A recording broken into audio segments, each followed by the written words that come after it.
When the silence stretches longer than your strength, when your prayers echo back empty, when the one you love pulls away, or disappears altogether, what do? Most people interpret silence as absence, as rejection, as abandonment. But what if God's silence isn't a void, but a classroom? What if, in the quiet ache of a breaking relationship, or in the deafening stillness of waiting for love to make sense, God is saying, "Now is when I teach you to love like I do." Because love, true love, is not sustained by constant affirmation. It's not a high you chase or a spark you feed. It is, in its most sacred form, a voluntary act of courage, not a feeling, a choice, and that choice is tested most when God is silent. When He doesn't stop the heartbreak, when He doesn't explain why they left, when He doesn't rescue you from the storm, but instead asks you to keep walking through it. Psychologically, we crave resolution. We long for clarity, closure, assurance. But real love often lives in the tension between the ideal and the actual, the dream we hoped for, and the humanity we're handed. That's where the pain is. But also, that's where the growth is. Because love that depends on everything going right is still immature. It hasn't learned how to suffer, and if you cannot suffer in love, you cannot truly love. The silence of God, like the silence of a partner in conflict, isn't always abandonment. Sometimes it's trust. It's heaven's way of saying, "I've given you enough to keep walking. Will you trust that what you don't hear doesn't mean I'm gone?" You see, real love asks for everything. It asks for vulnerability even when you're terrified of being rejected. It asks for commitment even when feelings fade. It asks for sacrifice even when nothing in you feels appreciated or seen. And in that chaos and the miscommunication, the unmet needs, the emotional mess, something sacred is being formed. Philosophically, love is the highest form of moral responsibility. It's where empathy and discipline meet. It calls us to act not on instinct, but on principle, to choose to see the sacred in the flawed, to serve someone not because they always deserve it, but because they're human, like you. To love someone not despite their flaws, but because of the shared burden of being. And that's where God meets us, in the silence. Not shouting commands, not fixing the pain, but whispering through it. Now is when love becomes more than a feeling. Now is when it becomes a reflection of me. Too often we reduce love to a hedonistic pursuit. We seek the thrill, the butterflies, the highs, but love rooted in pleasure is fragile. It breaks under pressure, it runs when the storm comes, but love grounded in truth and discipline and mutual growth. That love endures. It sees the silence not as punishment, but as pruning. It welcomes the testing, because it knows that the gold is forged in fire. It understands that when God is quiet, He's not withdrawing. He's trusting. Trusting that you'll carry what He already placed in you. Trusting that the relationship, no matter how messy, is where love becomes mature. So if you're walking through silence right now, if your heart feels abandoned, if God seems distant, pause. He's not gone. He's watching, and He's trusting you to keep walking. Because this kind of love, this kind of faith, it's not built in the noise. It's born in the stillness when God is silent. The volume of everything else increases. Your fears start speaking. Your insecurities grow louder. The ghosts of past relationships begin to echo in your soul. And in the silence, a strange thing happens. You begin to see yourself. But what if that's the whole point? You see, in the noise of passion, in the whirlwind of love, we often lose ourselves. We blend into the expectations of others. We perform to be chosen. We give, hoping someone will finally make us feel complete. But love that begins in longing for validation will always end in loss. Because love, true, transformative soul, lankering love doesn't come to complete us. It comes to reveal us. Philosophically, love is not merely a response to attraction. It's an act of recognition. When you love someone, you're not just saying, "I want you." You're saying, "I see you." And in seeing them, they become a mirror that reflects both your beauty and your brokenness. God's silence is similar. It removes the distractions, so you finally face the real questions. Why do I love the way I do? Am I giving love or begging for it? Am I afraid of intimacy or afraid of being seen? In relationships, we often seek comfort, but love doesn't exist to coddle. It exists to confront. It says, here is your capacity to give. Here is your fear of rejection. Here is where your wounds still bleed.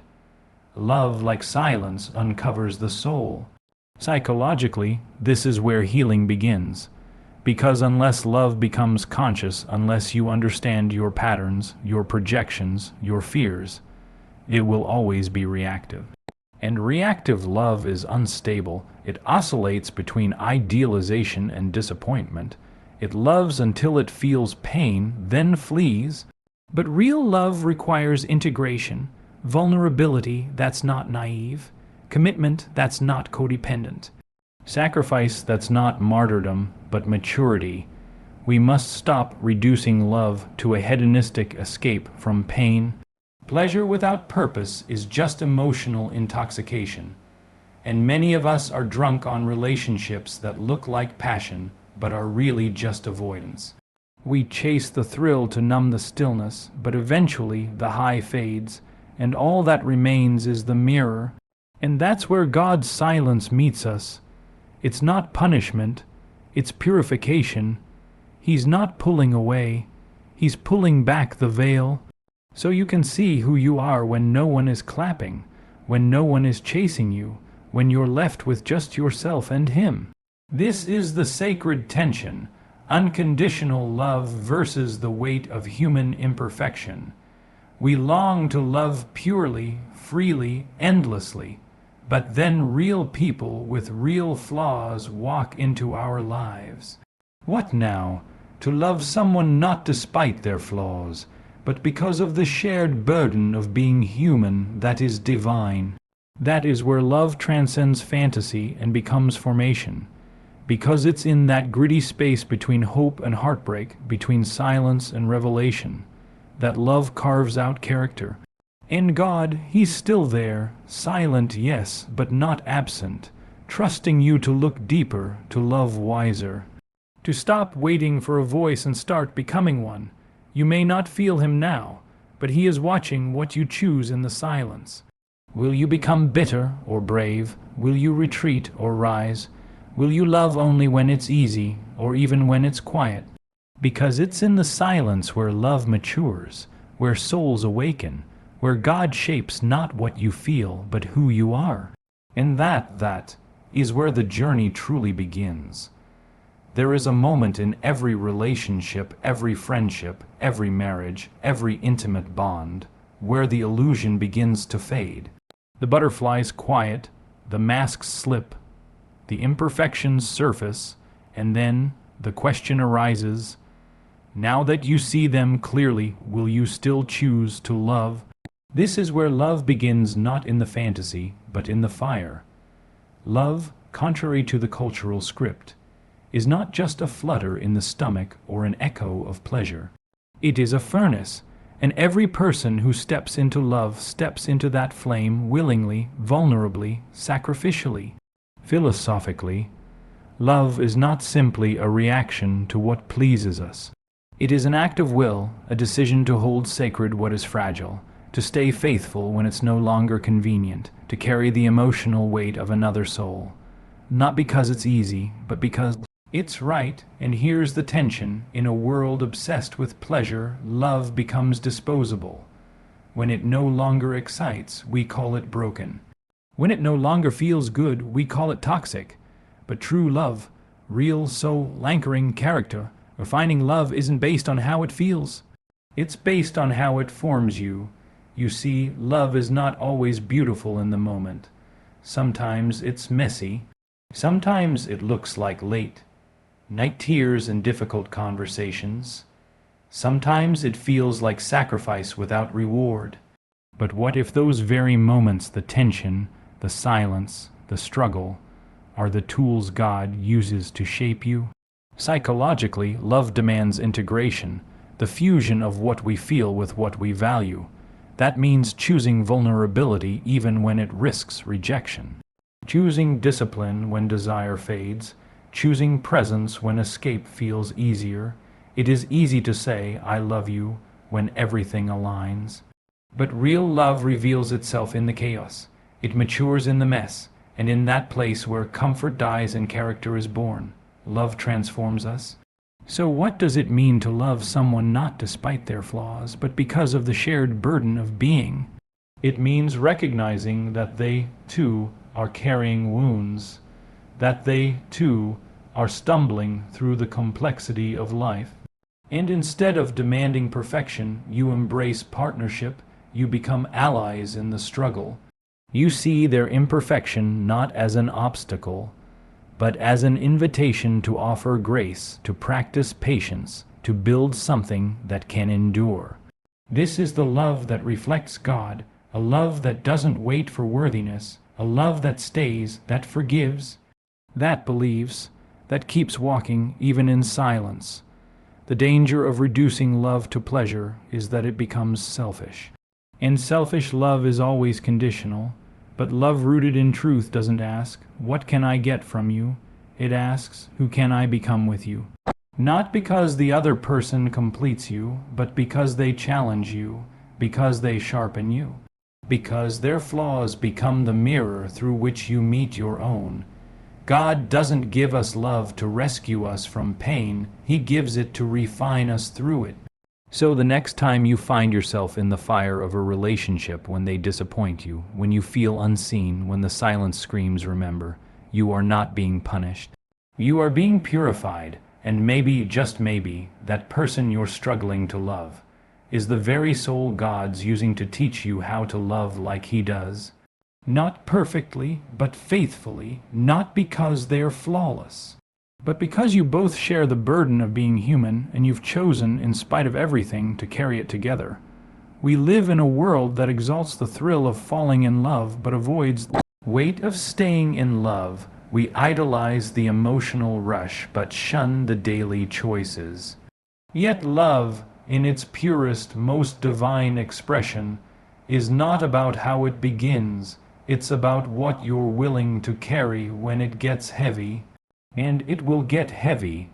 Love, as God designed it, is not just an emotional experience. It is a sacred discipline, a soul, deep commitment that asks not only for your affection, but for your endurance, your patience, and your death to self. You see, passion is easy, discipline is divine.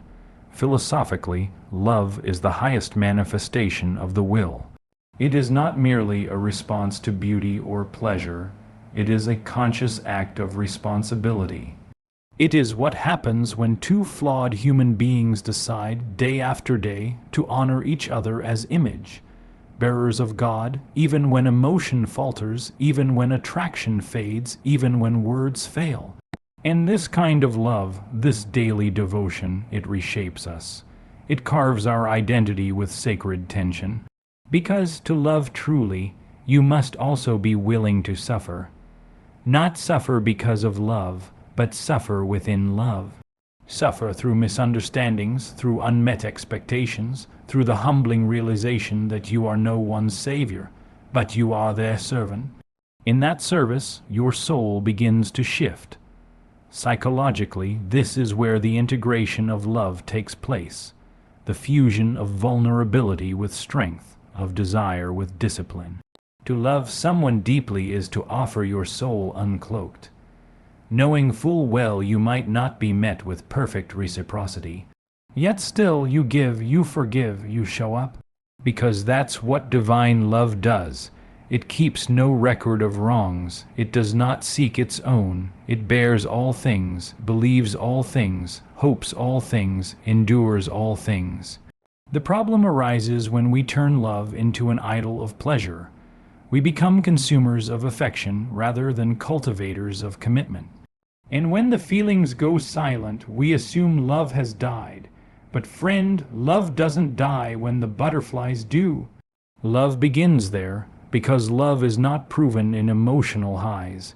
It is proven in the valley of sacrifice.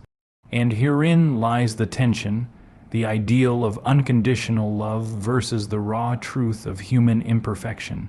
We long for someone who never wounds us, never fails us, never changes, but that person doesn't exist.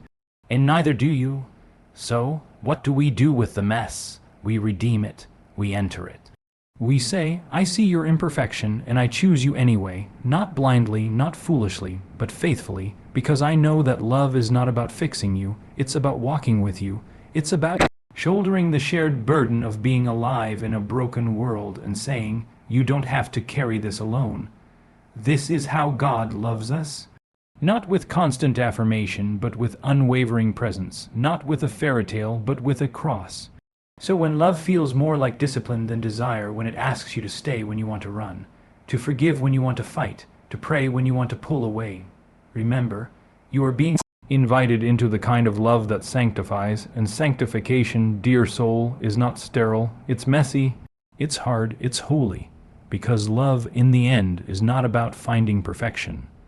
It's about offering grace, not because the other deserves it, but because you have been given it, and in giving it again and again, you become more than just a lover. You become like Christ.